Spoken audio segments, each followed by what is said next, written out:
Hi, I'm Debbie Chatfield. Hi, and I'm Ruth Egon. Welcome to the Art Alchemy podcast, authentic conversations on art and cultivating a creative mind. And today we're going to talk about intuition. We chose this topic because I think it's really important for your art practice to be able to tap into your intuition.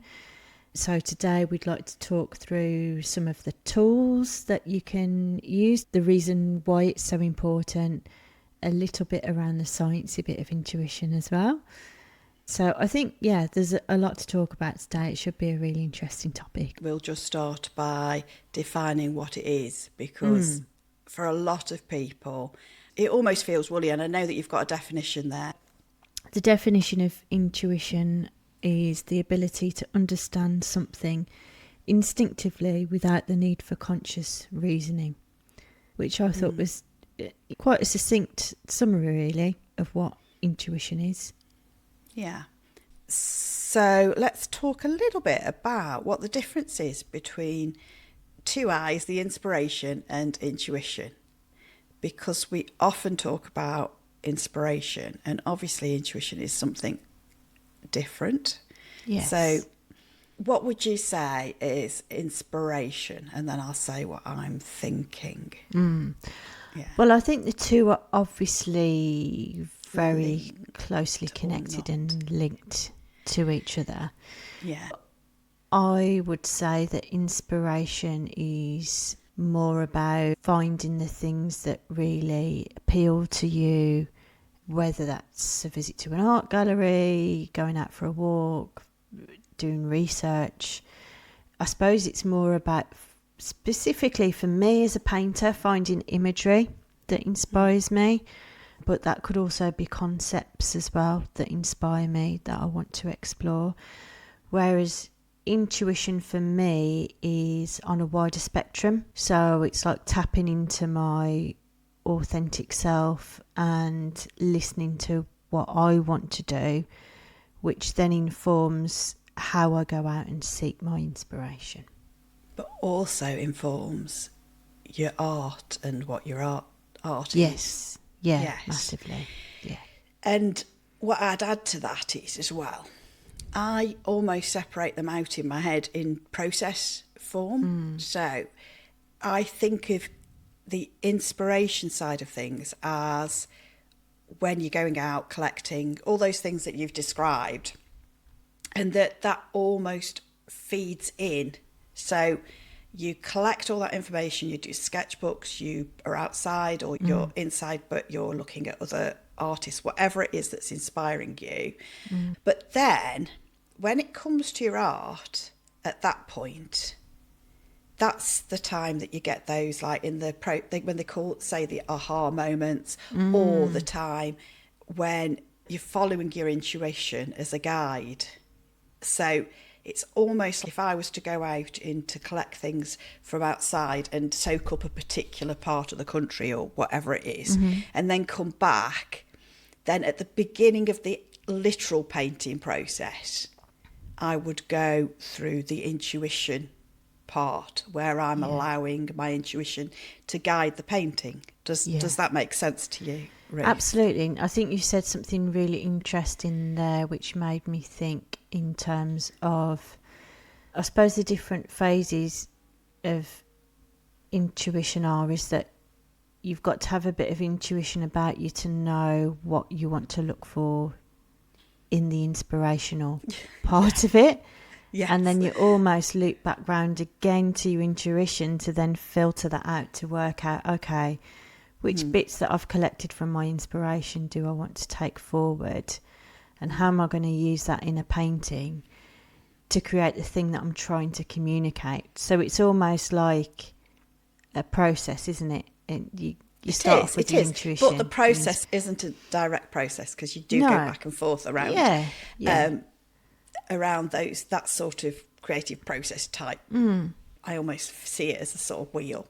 But I'd also say at this point that it feels quite deep, but actually a lot of this is done almost automatically. And so for people, we're going to break it apart today, but if people are beginning out there, you don't have to understand all of this in great detail. It sort of happens. So don't feel that if you're listening to us and thinking, oh, if I have to understand all this lot, I can't really paint. It doesn't really work like that. Yeah, you're right. It's very much a subconscious thing, isn't it, that sort of floats beneath the surface without you even realising.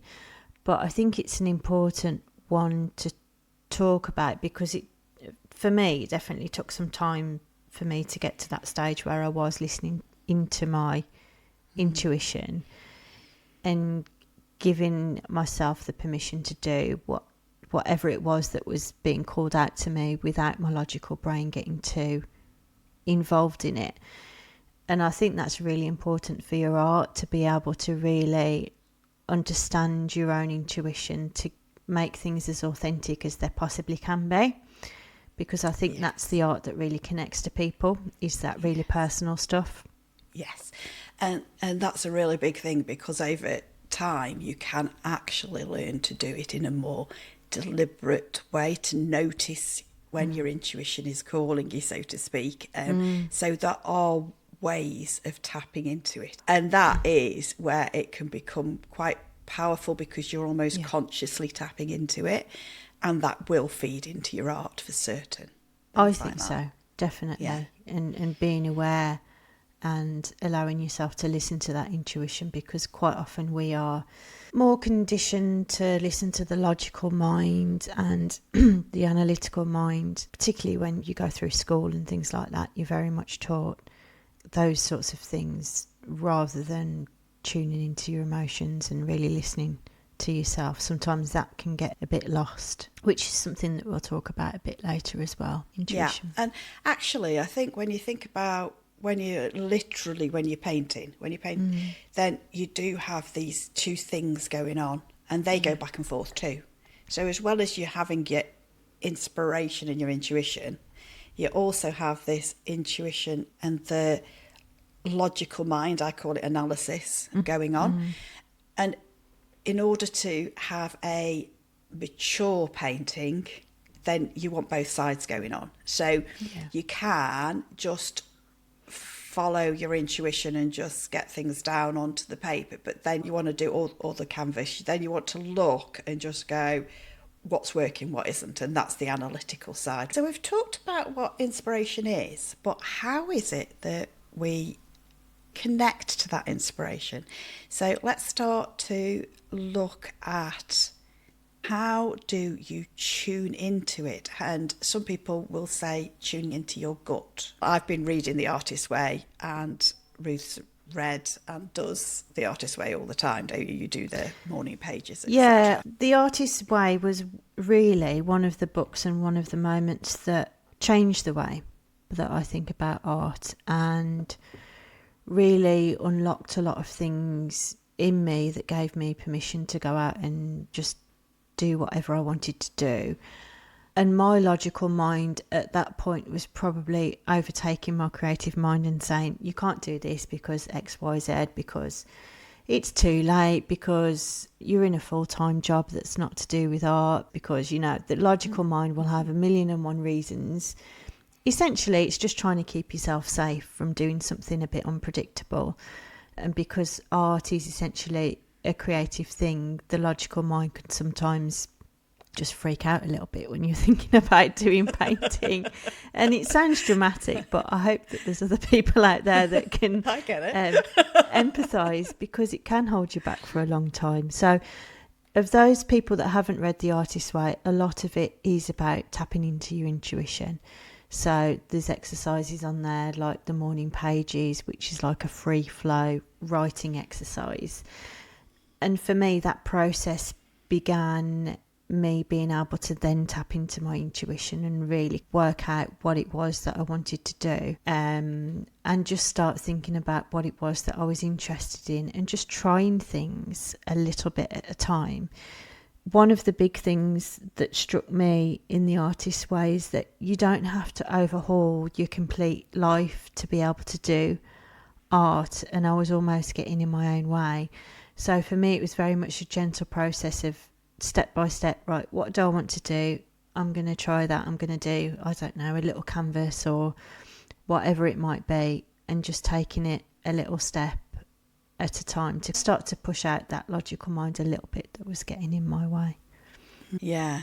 And so the logical mind we're suggesting is some of the things that create some of these blocks that people have. Is that what you're suggesting? Yeah. For me, it definitely was. For me, it definitely stopped me from creating what I really wanted to create for a long time, because I was just thinking, I was in a job that I wasn't particularly happy with, and I was trying to find a way out to do something more creative. But in doing that, I probably overthought and thought that I needed to have everything figured out before I could even try to do things. Yes. And I know you've spoke about this before, Debs, but probably more in terms of knowing what materials to use and different things. So I think it can come in all different shapes and forms, but it's your brain telling for instance, you. How do you, if we knew what to do if we knew everything, if we knew all the equipment, we've had quite a few techie things going on, you just couldn't. You'd be too scared to start. You wouldn't start. Yeah. Yeah. But I think intuition, if you listen to it, tells you whether it's right for you. Mm-hmm. So sometimes you'll get a gut feeling, and this can be just generally in life, and you just go, gosh, this feels right. It just feels the right thing to do. Yeah. We get that in art as well. Yeah. So as we're painting, we'll go, if you allow it to guide you, you can go, yeah, just put that brush stroke down. It's just pick this tool up. And it's that simple. And it's almost, if you try to think ahead too much, what you're doing is you're tapping into the analysis part of your mind because you're starting to go into the plan mode. Yeah. I think once you've had the experience, though, of tapping into your intuition and letting that guide you, some people call that getting into the flow state, don't they? They do. Which just feels amazing when it happens, because it's almost like the painting paints itself. It's almost like you're a little bit attached from the whole process. Yes, yeah. And I found that with painting, and they're the best paintings. I know, they always aren't they? I know. Yeah, I know. I had a painting, and I was like rotating because it was square, and I was rotating with different strokes, and I had done the inspiration side, I'd done my homework, I'd done my filling my cup, so I knew what it was that I wanted to portray, and I wanted to portray these like trees and I love being in that atmosphere outside and being amongst the trees. And then so I'd finished this painting, next morning, the day after I'd finished it, I looked at it and I'm like, oh my goodness, there's a heart in the middle of this painting. Wow. Yeah. And it's a small painting, but the point is, it was like, I didn't know that was there. Yeah. It's really strange. It's People bizarre, go, isn't it? It sounds very woo-woo, doesn't it? Yeah. But it does work. I knew that those paintings that I painted, even though they're only small, is more where I want to be. Because you hear about it in other disciplines, like musicians, songwriters saying that things like the best songs just write themselves. And you're right, it does sound a bit woo-woo, but I suppose it's a process of getting your ego out of the way and letting you tap into your intuition and just going for it without being worried about what might come up on the canvas. So I think a lot of it as well is about building up that courage and being able to let go. Or sometimes just being in the right moment. So some of my students I've seen, suddenly they'll be sat there and you just go, they're gone. They're just like, and they're just painting, and they've just gone into that flow, and you can see it because they're just in their own little world, their own space, and it's a lovely thing to see.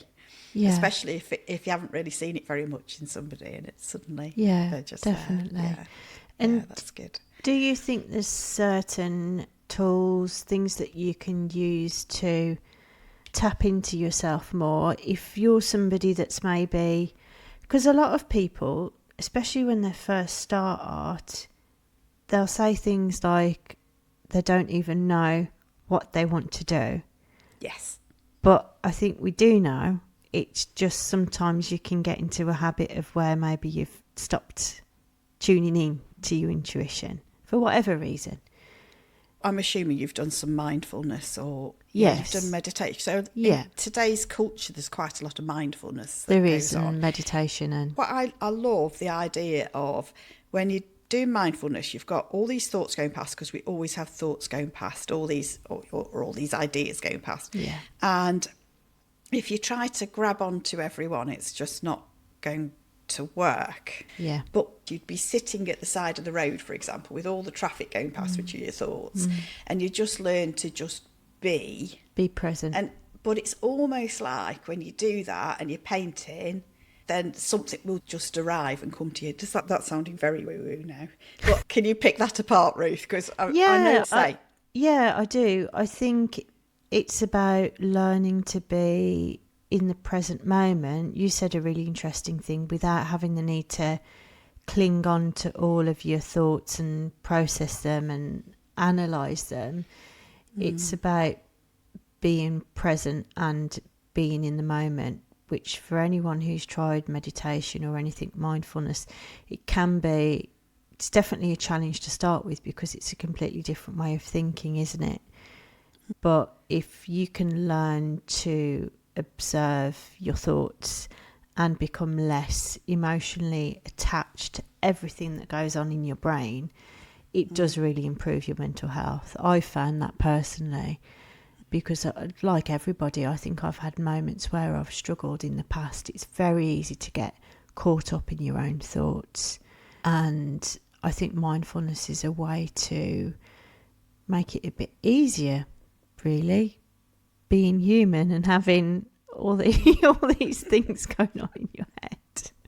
Especially in today's culture, I think we need mindfulness simply because we're such a busy culture. It is. It's like, it is. Yeah. There's just so much information. And there's so much choice. Yes. I think that in the it's past, people overwhelming. would have had less choice. Yeah. And I agree. think, an overwhelm is just a case of the reason people get overwhelmed, and I am somebody who does get overwhelmed sometimes, is because you're trying to do it all at once. You're not like breaking it down and picking at one thing at a time. And it doesn't matter which thing it is that you're picking. It's just that stops the overwhelm. So in the art, it's getting yourself at that point where you're still, then seeing what it is that draws you, isn't it? Yeah. It's almost like an extra step to the sitting.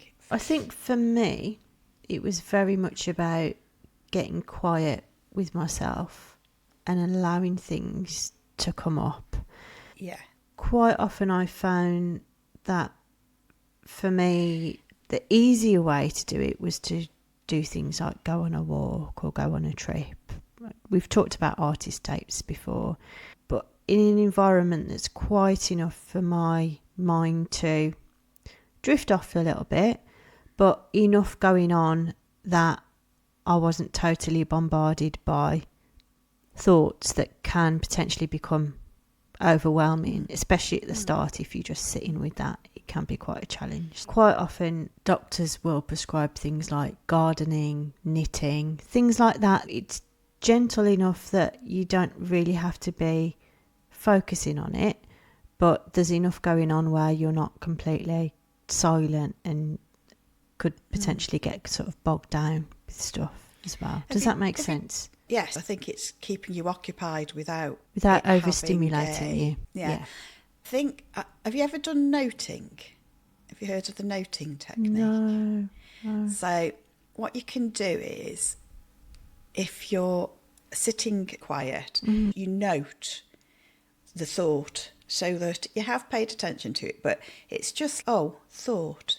And then it's almost like a little touch in your head, like a feather touch, and just let it go by, or feeling, yeah? And that helps absolutely loads. But this is going into mindfulness. For me, that's a technique that really helps me to put things in perspective, I think. Yeah. Because yes, I have noted you. Mindfulness isn't just blocking everything out. No. It's paying attention to it. And I think that when you think about intuition, that's the same. The difference is with intuition, you also listen to your gut.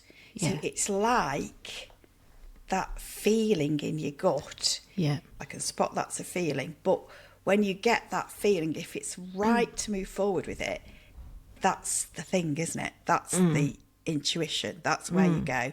And I've had it with job interviews or something where you've looked at a job in a paper and you go, oh, that feels right.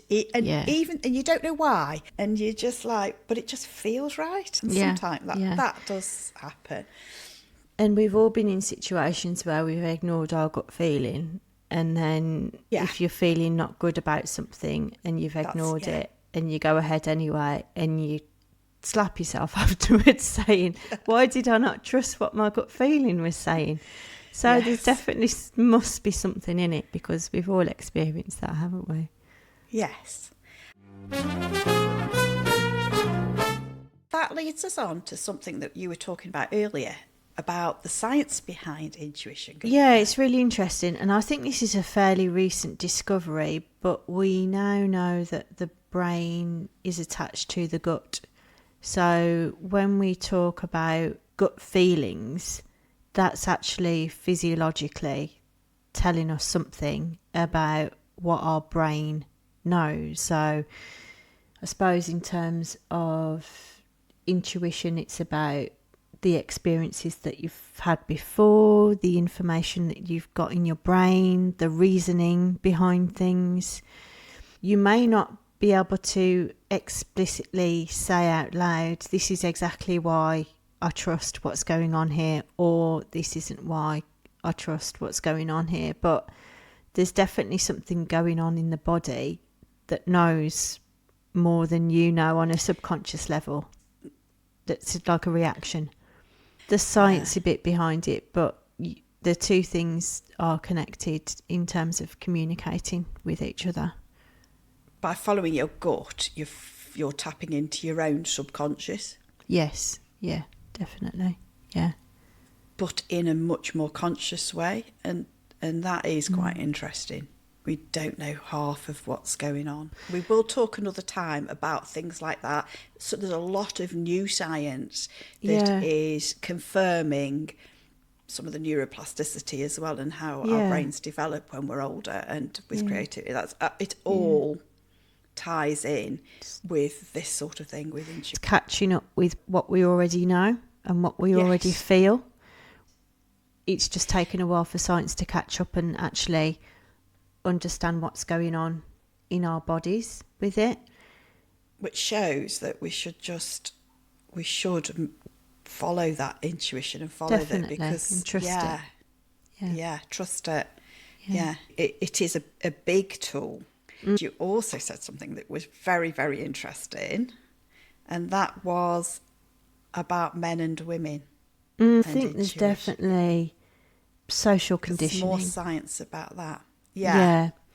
I suppose that's more on a psychological level, isn't it, of social conditioning, of expectations around men versus women, and at a very young age as well, as we are brought up as girls and boys. I think the different sorts of expectations on different genders shape the way that we're conditioned as people. And that could be by anyone. It could be by what teachers are telling us, parents, obviously the wider world, bombarded with advertising and social media and all sorts now. But I definitely think there's a difference between the two genders and what impact that can potentially have on your intuition, and just in general living a kind of authentic life as well. But you said something interesting that surprised me earlier, and it was to do with the fact that women can lose their intuition more easily. Yeah. Often women are very aware of other people's needs. Yes, and definitely. It can become to the point of where you can become a people pleaser. Yeah.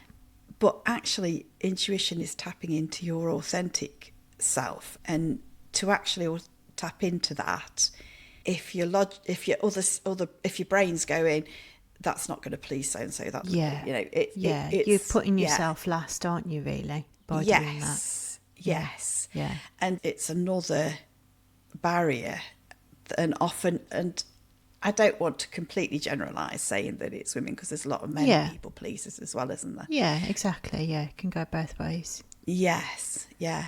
But you were saying that there was some science behind that, to say that men often don't lose their intuition in the same way. Yeah, there is. There's been studies. I think it's when girls get to the age of about 9 or 10. Mm-hmm. That's when they stop listening to themselves so much and start thinking about more about people around them, being socially acceptable, smiling at people.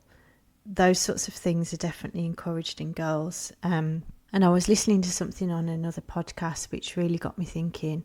They did a study between girls and boys, 2 separate groups, both about 9-10 years old. The group of boys were in a group of, say, about 10 people.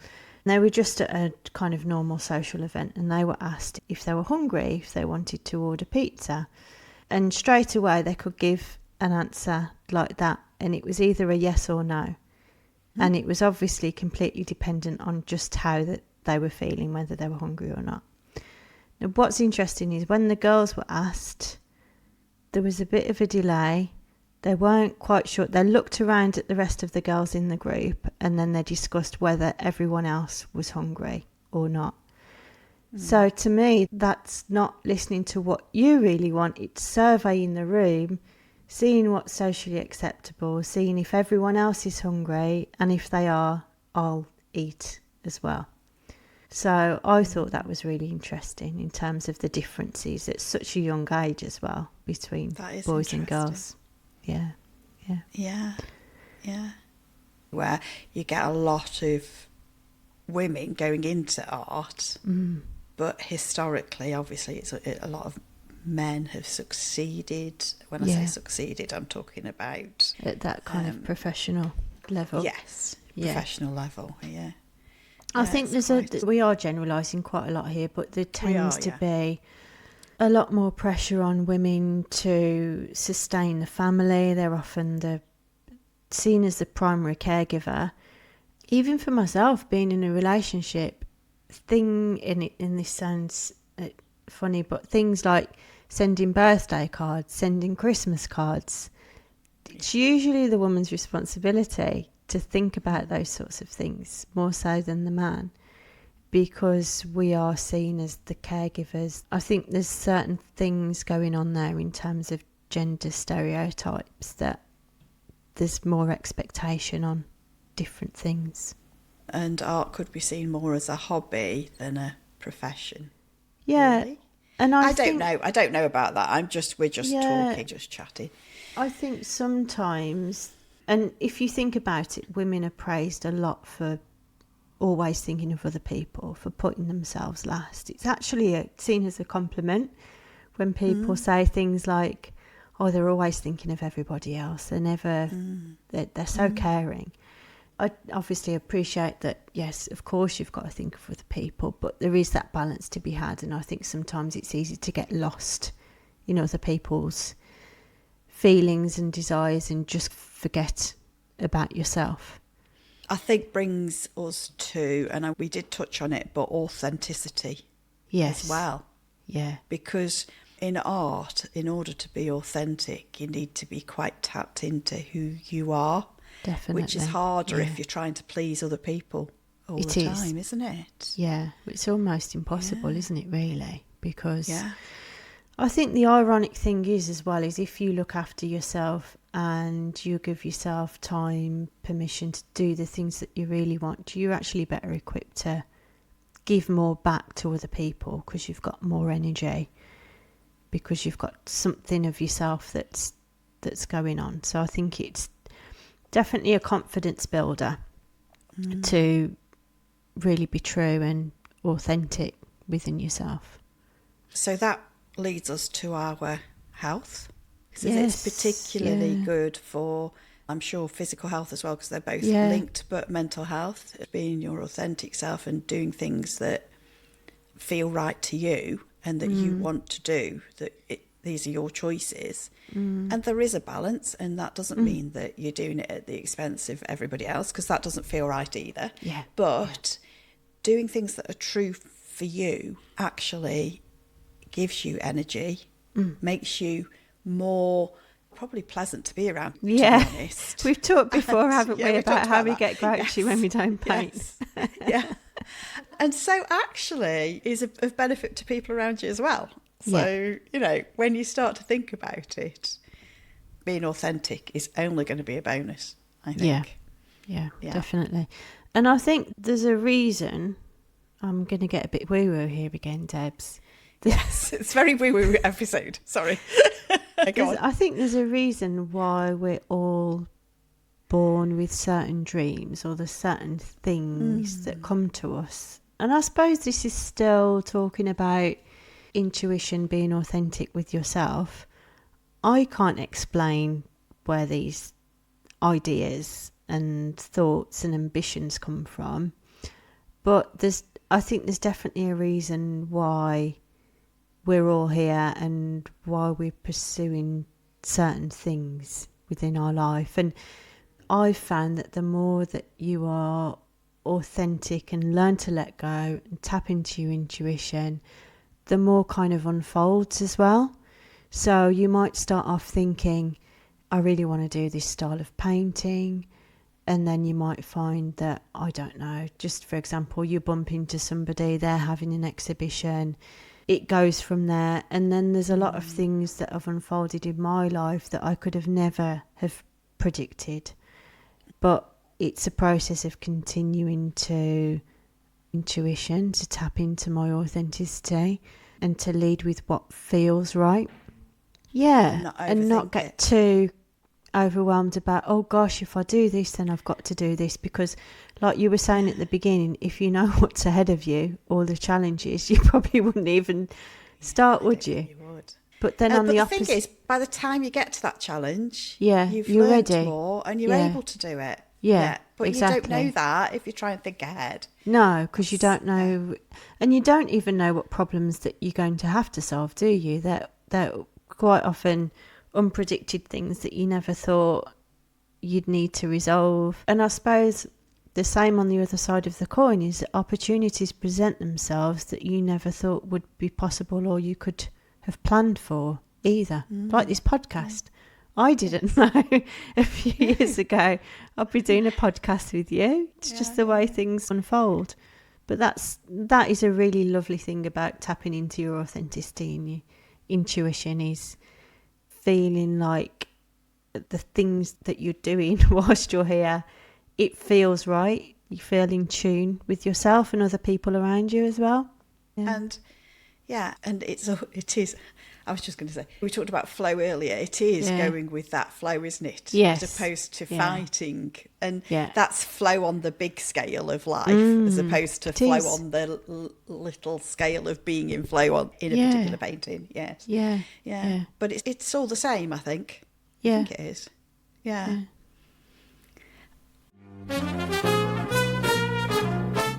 Okay, so we thought it would be helpful to talk around some of the tools as well, to tap more into your intuition. I think we've talked a fair bit about what intuition is, what it feels like, but we wanted to give you some practical tips as well, things that you could try if you feel like that's a kind of muscle that you need to strengthen within your intuition. Yeah. But what about some of the things that we do that aren't apparently in art practice but help you to tap into intuition? I think at one point you talked about going outside, things like the gardening or the walking. Being in nature, that definitely helps me start to slow down my mind. I'm sure there's science behind that as well. Being in nature just feels instantly relaxing, doesn't it? Yes, it would be very interesting to do that because we are nature-inspired artists. So obviously both of us respond to that. And I know some people would respond in a different way to, say, an urban environment than Yeah. us. Yeah. I live in the country. Yeah. And do you live in I know that you live near Edinburgh, Dunfermline. Is it Yes. quiet where you are? It's rural? Yeah, it's definitely more rural than it is in Edinburgh. I've got a beautiful botanical park near me, which dates back to Victorian times. It's beautiful because they've got like woodland areas, they've got a stream through it, and Yeah. a glass house with tropical plants in it. So I'm extremely lucky that I've literally got that about a 5-10 minute walk away from me to go in and have a good stroll and to relax and just sit there. So I'll try and do that most days, to be honest, if I can, even if it's bucketing outside, because I know that I always feel better afterwards as well. I think there's something about being in nature that makes you remember that you're not the most important thing in the world. It makes you feel a bit smaller, doesn't it? In a good way. That there's the does. power of nature around you, a bigger force is you being, I don't know, annoyed about an email or something quite quickly, you realise is very insignificant as well. And this is what, for me, this is a real big thing to do with my art. It makes me feel connected. I think we are nature. Yes, Humans are nature, and I think we Yeah. forget it sometimes. And I do feel, and this is woo-woo too, that we're all connected in some Yeah. way. I know we don't tap into all of our brains and how they work, but I do feel that, but even ecosystems and stuff, we are connected. We do affect other things and other beings around us. Definitely. But I am in the middle of a village, rural, and so we are surrounded all the time. Yeah. But even that in your gardens, Yeah. next door have got a pond that runs with water, and it's actually in our front garden because they're merged as well a little bit, which means that you can get that sound, and it is nice. I do enjoy going to the seaside, but I am definitely more a lover of hills and mountains and trees. Landscapes. Yeah. It's almost fresh, isn't it, the seaside? It's like Yes. something Yeah, fresh that about fresh it. breeze. Yeah. Yeah.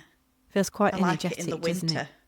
it? In what I definitely understand that feeling of being connected to the wider world and feeling like you want to be part of nature, and because I think nowadays you're right, we have lost quite a bit of that. I know you hear a lot now about younger people's mental health suffering, and I do attribute that quite a bit to social media and the velocity of information that gets fed to younger people, and that feeling of always wanting to be better, comparing yourself with other people. And of course, when you look at Instagram, it's all just a highlight reel. It's not real life. And I think people quite often get caught up in that, don't they? One thing that we haven't talked about, Debs, which I think we were going to touch on, is just the emotional side of your intuition. Yeah. And starting to unpick that a little bit in terms of listening to your feelings and to your emotions and what that might mean. You can interpret it.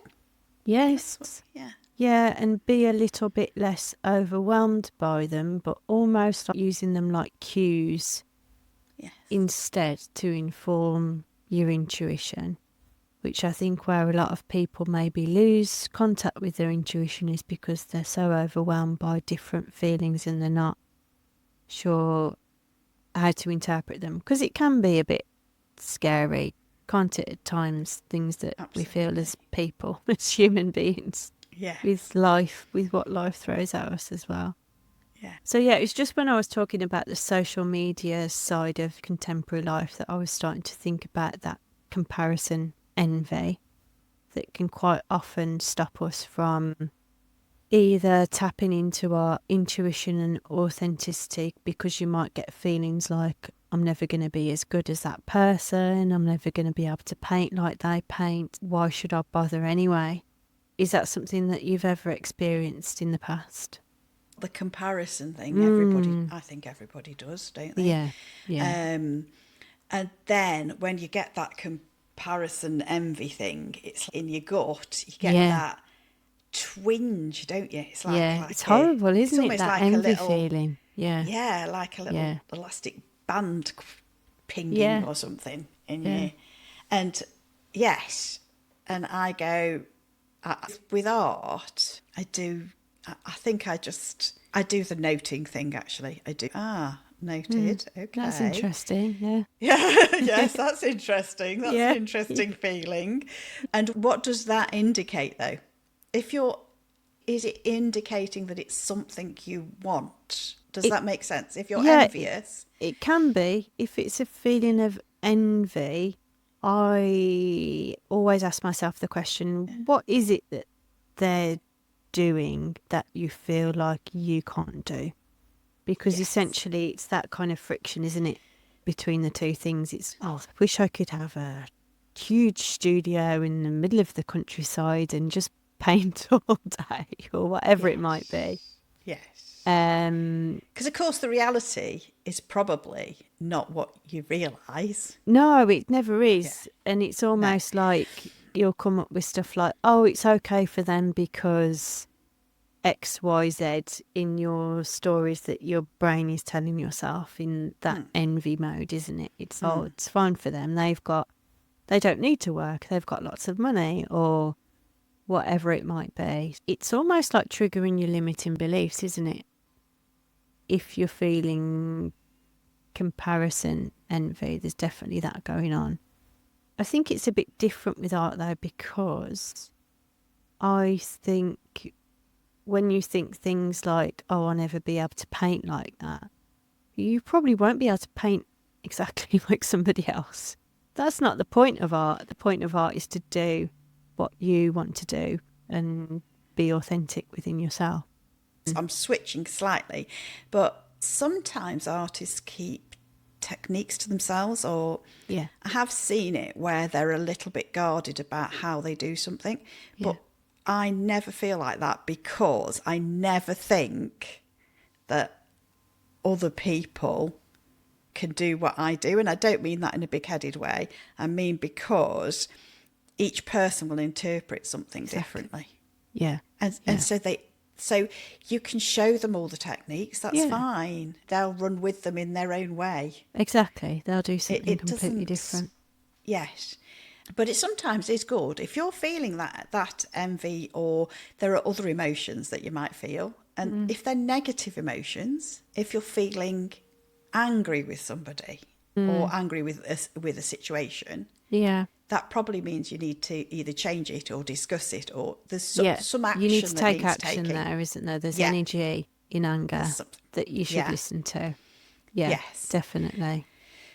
I think envy might be something you have to look at, perhaps your own reaction. Why is it that you feel like that? Yeah. Yeah. Because quite often, if you're being triggered by somebody, what I've found is that it's usually because they're doing something that you've not given yourself permission to do yourself.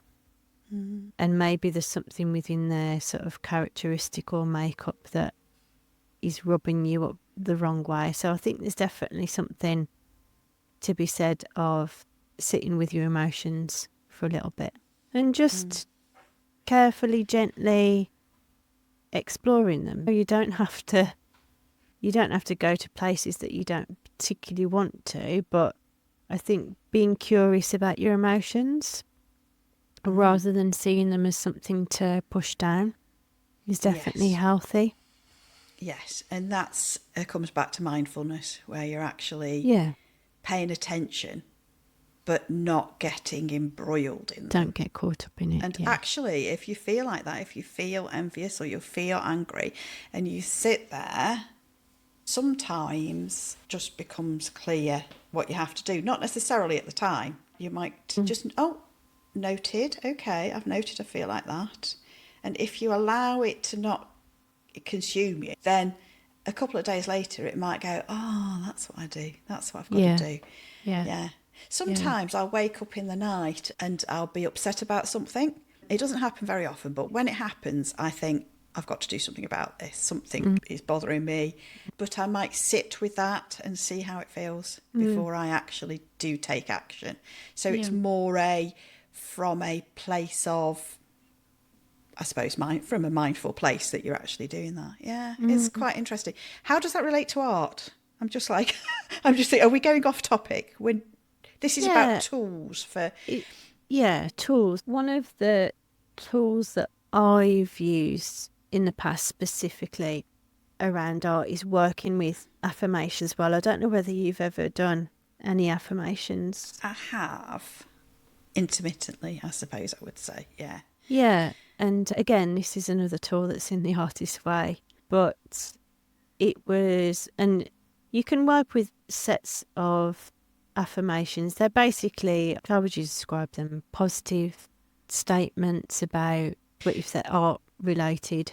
Sometimes I've got a box of cards and I'll pick out an affirmation and it will say something like, you are in the right place at the right time, trust that. But you might do an affirmation that says, I am a prolific artist who is following her authentic self, or whatever. In the artist way, it will say, if you repeat something like that, sometimes it gets harder to repeat it, and that's because you're coming across one of those block things. Is that correct? And I think that's...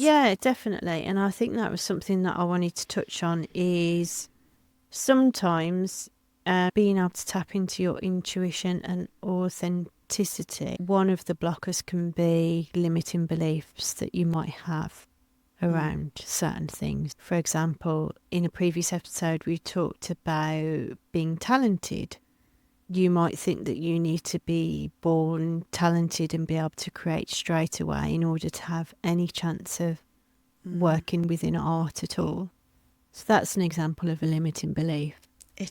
Somebody who felt that strongly, that they had no talent, and they were writing down, I am talented, you find it almost gets more and more sticky, doesn't it? Does that make sense? Well, what is interesting in the artist's way is that they get you to write down a list of affirmations, and then again and rephrase them in your own. Yeah, you rephrase them, but also if you write down the same affirmation sort of 10 times, just listen to what's cropping up, because quite often we're not aware of our own limiting beliefs. We just think they're facts, don't we?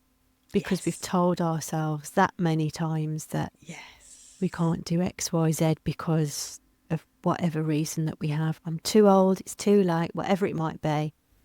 And we almost repeat it that much in our own head. And if we repeat something as well, our brain starts to look for evidence for it to confirm our own bias. So quite quickly you can have all these blockers up and not even realise that you've got them. So I would suggest to people writing down some affirmations and just listening and seeing what crops up, because that can quite often reveal those limiting beliefs that you weren't even aware of. You can do a similar thing with why you paint art, can't you? You can say, I paint art because, and then you say why. It might say, I paint art because I like painting landscapes. Yeah, but why do you like painting landscapes? Yeah. And then I like painting landscapes because they make me feel peaceful. Why do they make you feel peaceful? Yeah. And then you just keep doing that, and that's fascinating. That is a really great exercise, actually, to start to uncover why it is that you create and what it is about the process that you're really trying to draw out. Because again, it can be quite layered deep within your subconscious, can't it, as to why you're actually doing it. Sometimes it goes back to something that's happened to you. Yeah. You know? Yeah. It can be quite surprising, can't it, what comes up? Yeah. Yes, it can. Ruth and I have both done this. And your art, so we're both nature-inspired artists, but for Ruth, it's about uplifting, isn't it? Whereas I'm about the connecting.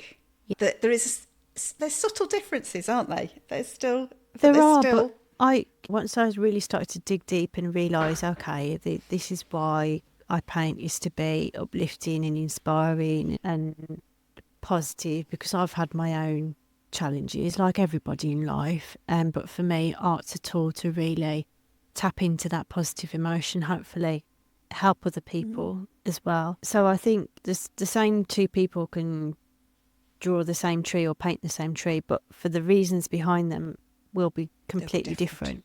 Yes. And if you know what that driver is for you, then you can just strengthen that, can't you? You can just tap into that more and think, how do I make this even stronger, even more personal to what it is that you're trying to achieve? And once I got that, quite a lot of stuff clicked into place for me.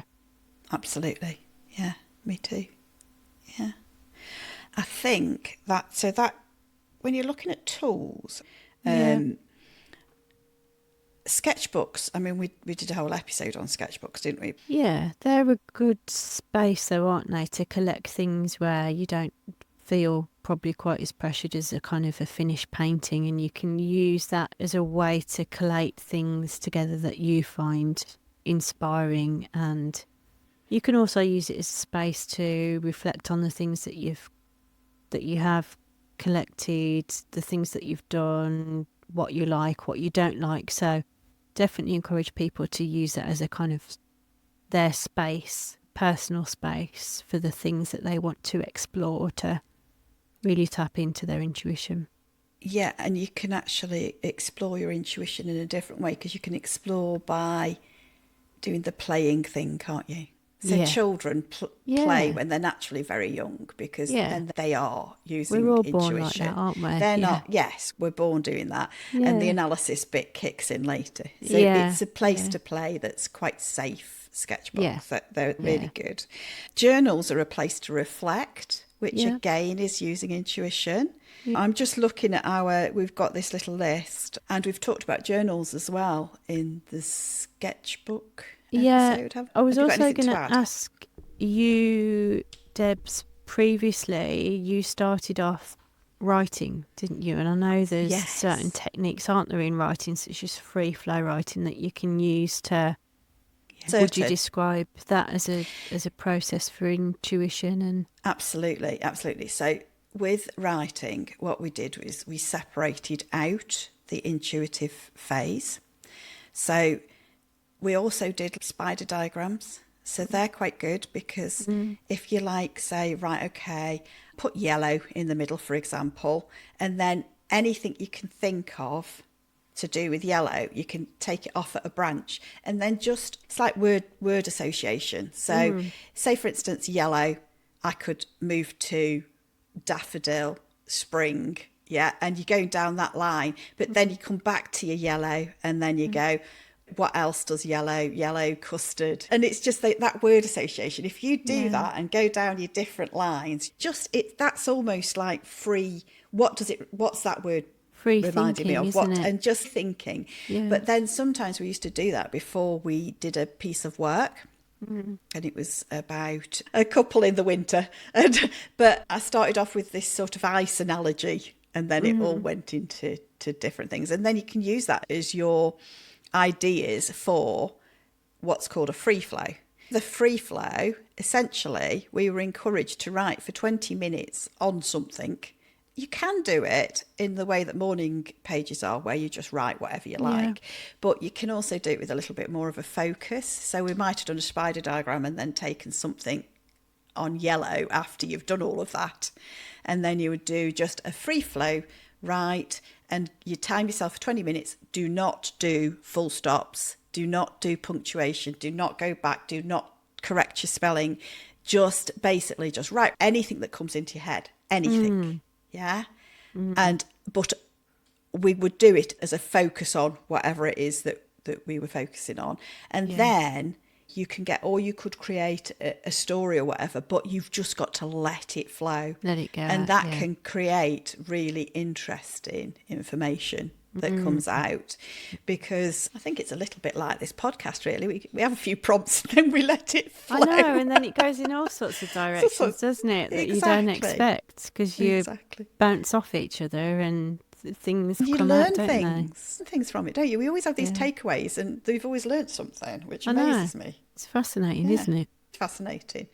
So we do hope that you at home learn something too, and you're just not listening to me and Ruth just ramble on. I hope so. Yeah.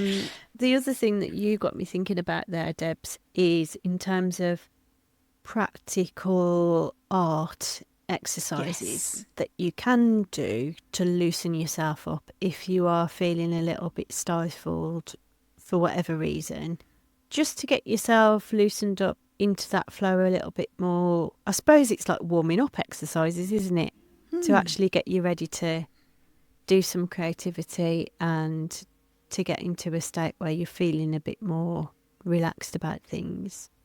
I know, for instance, in the past I've done things like I'll just draw something in front of me for, say, like 10 seconds or a minute, and I'll time myself. I am just getting physical with a pencil and a page, and it's not anything that has to be finished or done, but it is just getting back into, particularly if I've been away from painting for a few weeks and I feel a little bit hesitant about going back in again. It's quite useful, isn't it? There's a few different exercises that you can do to loosen up. And also, talking about loosening up, there are things you can do slightly out of your comfort zone, but will help you to literally loosen up your painting. So things like use a larger brush. So having an exercise, really weirdly, by giving yourself a constraint, it can make you be more creative and more intuitive. I think that when you've got no constraint at all, if you give somebody a blank canvas and say you can just do anything. Yeah, that's right, yeah. But if I said, there's a blank canvas, make 5 marks with one tool, then change your tool, rotate the canvas, do something else, yeah? And if you're a bit more prescriptive like that, people will do it, and then it helps them to tap into their own intuition. Their intuition is, which tool do they pick up? Yeah. They're making 5 marks. What mark is it? That's the intuition side. But by giving yourself a little bit of a restriction, it helps. Yes. It really does help. Yeah, definitely. But for the tapping into intuition, I think restricting your palette is always, it's good from a harmonious point of view, but sometimes it's good from a not having to think about colour mixing point of view. Yeah, totally agree. All these things help. It sounds strange. It sounds counterintuitive. I think that was really interesting in terms of giving yourself some constraint and barriers to, like you said, counterintuitively will free you up to be able to tap into your own intuition. I think that's a good tip. We've covered quite a lot, but why is it that intuition is important for your art, and why do we need to do it in an art practice? So I'm not saying we haven't covered this, but we were thinking it was good to highlight it and to bring it out. Yeah, definitely. I think it's important personally because I think it's half of how you create art. But I think that you need the intuitive side of it, and you need the analysis. Yes, you need the inspiration to fill it up. You need to fill up your ideas. But when it comes to actually creating that art, you only have these two sides, these two processes, and they go back and forth. Would you agree with that? I think so. I think that's a good analogy. And I think intuition is like any other skill. I think you need to put practice into it and be aware of it and be conscious of it to allow it to influence your art in a good way. Because if you're not aware of, we talked about the exercise, the 5 whys, and getting under the skin of why it is that you actually create. I think unless you really know that and understand that, trust that feeling, I think there's a danger that your art might go in, and it's fine sort of changing things as you go, but to become really focused in on what you want to do with your art, I think is so important. And without intuition, I couldn't do that. We have discussed this as well. So intuition is the thing that makes your art authentic, your own art. It's like your pathway, isn't it? Yeah. So you could create art with analysis on its own. No. Could you? No, what? When I say that, could you copy art with analysis on its own? You could. I was just about to say that, actually. There are artists out there that are purely technically focused, very much on the realism side of it, and it's about honing their technical skills. Whilst I admire the technical skills that you need to do to be able to do art like that, that's like photorealism, doesn't do anything for me. That doesn't connect with me, because I think that's, what is the point of that? You may as well just take a picture or a photo and put that up on your wall. So I think it's possible. Even then, Ruth, don't you think that some of those photorealistic artists have some of themselves in that? Don't you think that like, so you can look at an artist and there's something there. Sometimes I think it must be the emotion, mustn't it? It must be the emotion that's coming through. Yeah, sometimes I've seen that, but for me, I mean, I suppose it's just a personal preference, isn't it? For me, it doesn't really do anything for me, to be honest. It doesn't really connect with me. I just think it looks too polished. It's given us a lot to think about, hasn't it? It has. Which We've really good. been thinking. We've been thinking hard, because it is quite tricky to know, how would it work? How would your art work without? I feel like, without the analytical side, you would get art that is a bit more like 5-year-olds do, where it is very, very intuitive and not so much of the, getting this and all that right. But I can sort of see that. I'm just not quite sure how it works the other way, because I feel like we all put something of ourselves in there. You've just made me realise what would be an interesting person to bring up here. It's a very famous artist, Damien Hirst. Yes. So he creates the concept, the idea, but then he has a team of artist makers who actually make the artwork for him. So he, in most of his projects, not all of them, but most of them, he did one a couple of years ago with NFTs, and they were just like lots of little dot paintings. He didn't create the paintings himself. He came up with the concepts and gave the makers instructions of how to do these dot paintings. So in that case, he was totally divorced from the art process completely. And it was very much, I suppose if you're looking for an example of somebody who's analytical and conceptual without the intuition, because he's not involved in the art process. But surely the idea came from intuition. Yes, it did. Yes, it's just that the intuition wasn't there in that process of making. Yeah. See? I've really boggled your mind now. You have. It's the same as the photorealistic painters have got to have come up with the idea in the first place. And yes. Yeah. Which is inspiration. Somewhere. But the aha moment. It was interesting there talking about why it's important to art, because I think we started to get into, I suppose, the different phases where intuition comes in, whether that's right at the start or whether that's during the art making process itself. But I think for me, it encompasses all the different stages and is vital to my creative process and following with my art. And it's not often something that people kind of talk about too much, is it, on things like courses and things like that? It's quite often we can get swept up in, I need to learn this technique or get really good at this medium, rather than really tapping into yourself. Because it's something that's quite difficult to articulate, isn't it? Obviously, we've had a lot of difficulty today. But I don't think we've done too bad. No. I hope we've not done too. Let us know whether we've done too bad a job or not. Yeah.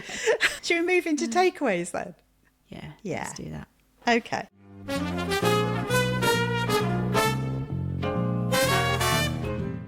So now we'll move into takeaways. And I'm going to go to you first, because not sure. I haven't got a clue.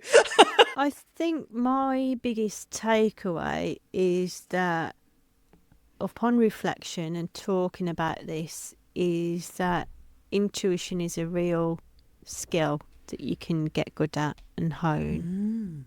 And something that I've probably done over the years without really explicitly thinking about its own skill. I've just had that feeling of being more authentic with my art and knowing a bit more about where it was going and learning to trust in that more as I've developed as an artist. I think it's been a super interesting chat, and it's given me a lot to think about, and I hope other people will start to think about this a bit more and really tap into their intuition, and I hope it helps them. Yeah. So this is a big takeaway, actually, when I stop to think about it, is I think that I'm trying to develop people's intuition with these their half-day workshops rather than full-day workshops. So the full-day workshop, I'm trying to get a product at the end of it, a nice day, that sort of thing. But these half-day workshops are more exploratory type workshops, but they also, I think, involve inspiration. But I think that probably wraps it up, unless you've got anything else to add. I'm going to say, it's a good chat. Yeah, I'm going to say bye for now. See you soon. And bye. Bye.